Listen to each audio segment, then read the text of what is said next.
A 15-year-old pupil, as we've reported on the headlines, has been arrested after he stabbed and killed a fellow pupil with a pair of scissors. The incident happened at the Thuto Tiro High School in Sebokeng. Our reporter Mahlako Komane has been following the story for us, and she joins us now live. Good afternoon to you. Thank you so much for coming through.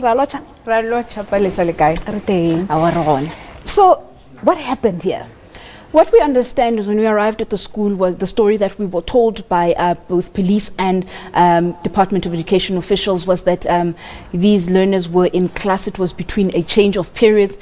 The understanding that what we were told was that at the school where you would find normally learners move from one class to the next class, at this particular school, what happens is the teachers would move between the classes, so the learners never really leave the classroom. So it was between that time when learners were waiting for the teachers to do the exchange of, during that exchange of periods, it was then that we were told that these two boys were playing, the 14 and the 15-year-old grade 9 learners at Thuto Tiro were playing with the scissors. It was then the stabbing incident happened. So could it be an accident from the little that you were able to gather? Well, there was the explanation that we were left to understand, even though the police were very vocal in saying and telling us that indeed the friend or the accused now has been arrested in front of his parents, and they are investigating a case of murder. Also because the learner was then stabbed in the classroom. I think, let me just rather explain, he was stabbed in the classroom, and then he was then taken to the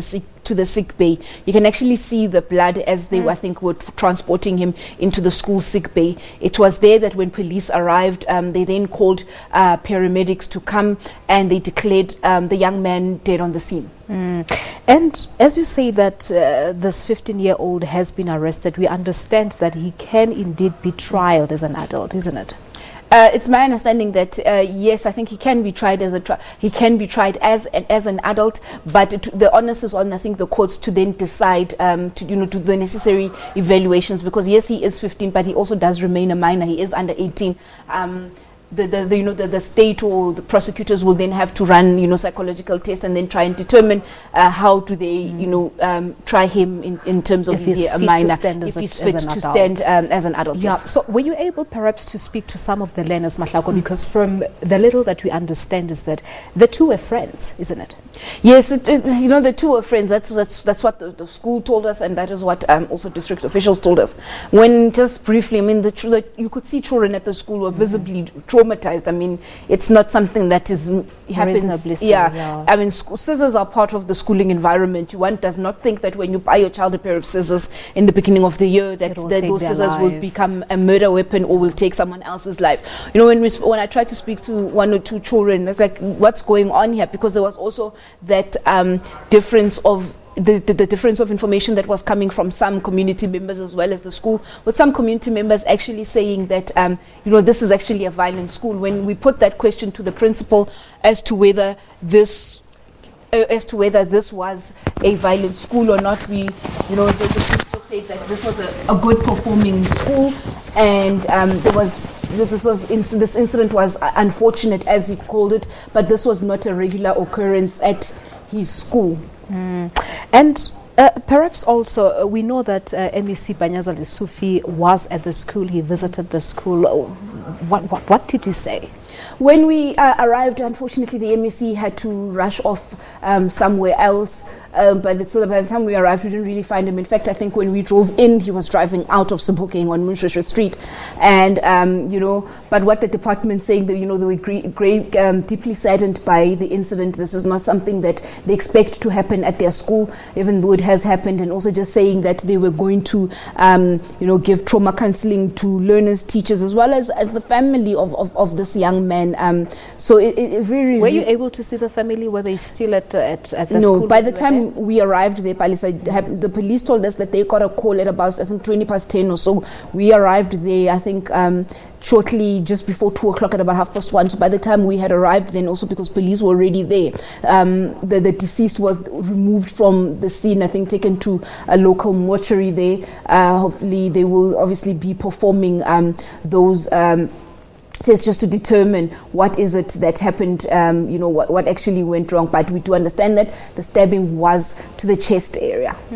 So we also understand that learners' organization COSAS was also present there. Were you able to have a word with them, or you didn't? Because they've been raising issues around safety and security at schools.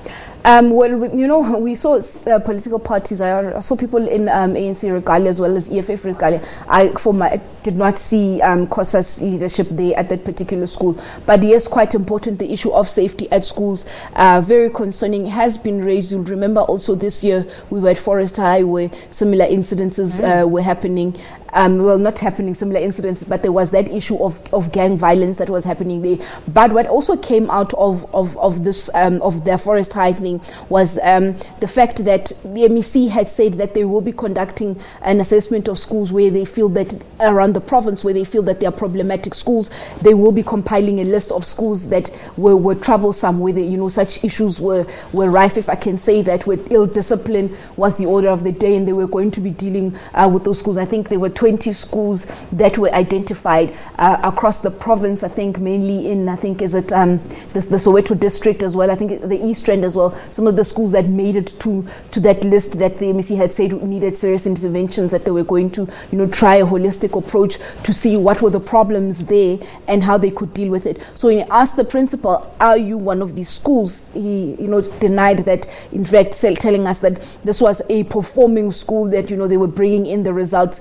But as I said, that people in the community saying, one particular gentleman that we spoke to saying that 2 months ago there were fights from another school, and their school, I think learners, they were fighting, that he even had to call the police, also saying that he was very aggrieved and disappointed with the answer of the police, saying, did anybody die, saying that when they try and call police, that's not the type of answer that they would expect. But also they said that police were saying, why is the school itself not calling? So those accusations where they're saying that the school is hiding those incidences. They were hoping that this would present an opportunity for such issues to be discussed, so that they could see where were the problems and how to best deal with them. I suppose there's still a long way to go in that regard. Mahlako, we'll leave it at this. Thank you so much for that update. Thank you. All right, Mahlako Komane is SABC News reporter. She was earlier this afternoon at the Thuto Tiro Secondary School in Zone 10, Sebokeng, in the Valley in Gauteng, where a 15-year-old pupil has been arrested for stabbing to death her fellow